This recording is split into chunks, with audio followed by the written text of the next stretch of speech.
Welcome to the newsroom. All right, today we're doing an update video on QuantumScape. You all know who QuantumScape is right now because it went on a crazy tear from like $30 to like $130, then it fell all the way back down to $50, and now it's making crazy runs. It's up 17% right now today, so I want to take a look at it and let you know what's possibly going to happen with this stock because they're making solid-state batteries. Incredible technology, but they're not making it yet, so if you want to buy it, you can. So looking at the chart here, I have it boxed out where it finally bottomed from what it looks like based on the chart right now. This is, as of today, this is the bottom, which is why it's running up 17% because it looks pretty solid. Now the question is, why did it bottom here?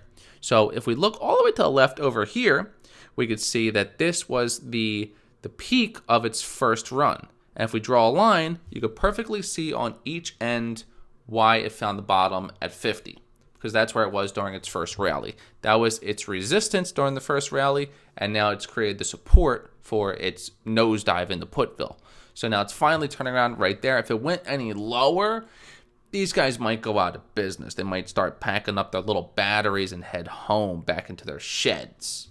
Another thing to look at is the RSI. If you see at the bottom, it's starting to turn blue. When it's blue, that means buy. When it's red, that means get away. So this is turning blue because too many people are selling it. It's worth more than that based on technicals, and that's why it's running up. So just based on the technicals of this chart, we could see an $80 price target if this thing continues to tear upwards, but it's going to do some waves. It's not just going to go straight up. So today it's up 17%. Tomorrow, if it's down 5%, you shouldn't wonder why.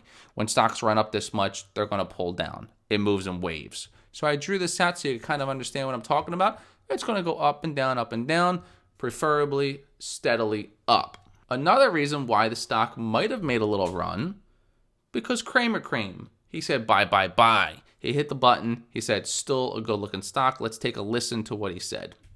But then the stock made still one more explosive move without me, flying to the 130s right before Christmas. Oh, and then QuantumScape filed to sell over 300 million shares for existing owners. And now the stock is in free fall, plummeting $34.49 or 40% today. See, that's what happens. That's what happens, people. That's why I'm warning you. QuantumScape has arguably the best story in the group, but it will be years before they even have a product. But it's now sitting just under $50. I think the stock's worth buying into weakness, but you can afford to be patient. It's still worth roughly $20 billion, despite having no meaningful sales, let alone profits. And I do like it. Okay, we get it. So he said it's still a good buy. He still likes it. He said to sell it when it was at its all-time highs in the 130s. Everyone knew this. The rally was too strong, too fast, too much hype and FOMO. It nosedived. Now, looking at it, because they have great technology, way ahead of their time, but they're not manufacturing it on a grand scale yet. You can't get these batteries yet, but it looks good. So this might be a good bottom if you were waiting to get into QuantumScape, if you missed the first rally. For me, this looks like a good entry point. This is a quick update video on what QuantumScape is doing. I'm keeping my eyes glued to the screen because I want to get back into this company. I made a great return on it during its 50% rally when I did that video and beyond. So I'm looking to get back in. So that's it. Hit the subscribe button if you're new to the channel. Thank you for watching. Don't forget, by watching this channel, by hitting that subscribe button and watching this channel, it does magical things. It gets you a little bit closer to retiring young.